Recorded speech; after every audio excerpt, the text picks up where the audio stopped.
Do you know of a stellar leader or an outstanding organization that deserves a proper shout-out? Nominate them for IBJ's awards.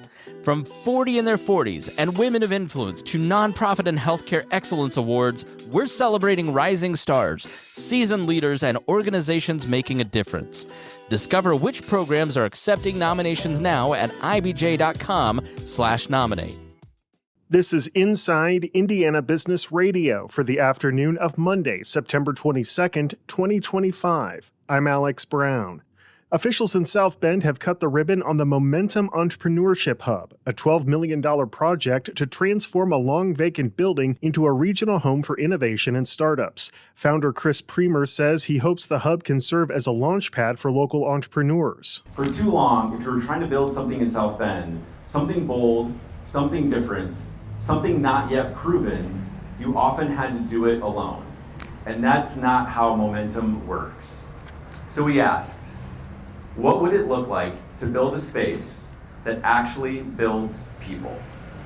Founders, creators, remote workers, small business owners.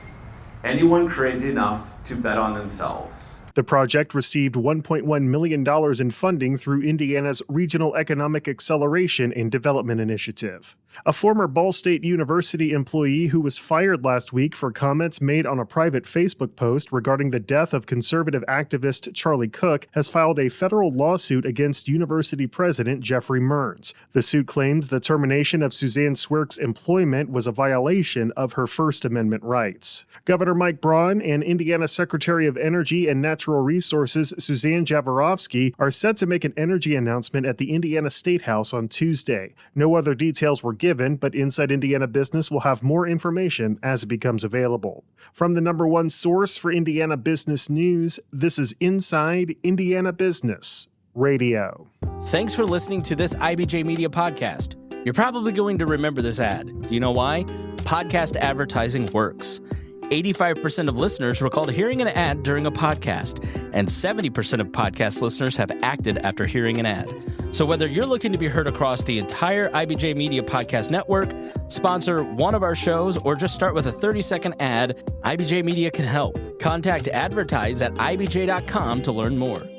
Just as Hoosier farmers are firing up their combines for the fall harvest, ag giant Corteva Agriscience is reportedly mulling a split of its seed and pesticide businesses. IIB's Mark Mazurik has more. The move could alter the company's presence in Indianapolis as well as the state's agricultural industry. Corteva, which has made Indianapolis its global headquarters in 2022, has not commented on the potential split first reported by the Wall Street Journal, which cited unnamed sources. But the company might disclose its plans soon, the Wall Street Journal reported. Separating Corteva's seed business from its crop production unit could help shield the seed business from potential future liabilities related to pest and weed-killing chemicals, according to the report. Corteva would follow other companies that have restructured this year, including Warner Brothers Discovery, Kraft Heinz, and Honeywell. Corteva had almost $17 billion in revenue last year, which ranked fifth on the IBJ's list of Indiana's largest publicly traded companies. For Indiana and its sizable agricultural sector, the effect of any potential split remains unclear, with Corteva already well established as a large international company with significant Midwest functions in Indianapolis and for its seed business in Iowa.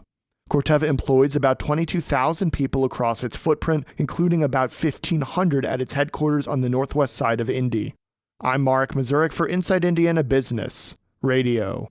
Contractors working on Google's $2 billion data center in Fort Wayne have the green light from the state to fill in nearly 2.5 acres of regulated wetlands for the second phase of the tech giant's campus. The Indiana Department of Environmental Management issued a permit on September 16th, allowing developers to build on the wetlands in exchange for Google purchasing 4 acres of wetland mitigation credits in a different part of Allen County. A petition filed by Ohio-based planning firm EMHT, working on behalf of Google, said completely avoiding water resources for the data center build-out was not feasible. As data center projects surge around the state, so too has community opposition. But Governor Mike Braun says he sees data centers as an important part of economic development, with one caveat. As long as they are going to be willing to pay for most of the electricity, if not all of it, and maybe even a little additional to put back on the grid. Otherwise, it will exacerbate what's now been a course of complaints that our utility rates are too high.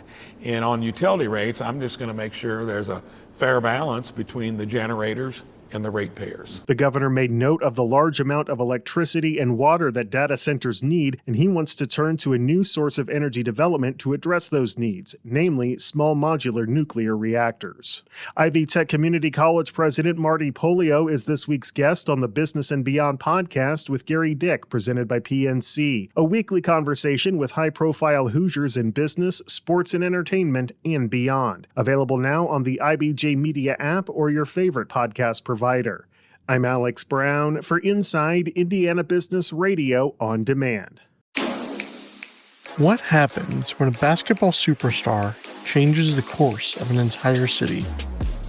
I'm Mickey Shuey, and in Beyond Clarkonomics, we tell the story of how Caitlin Clark's arrival to the Indiana Fever sparked more than just sold-out arenas.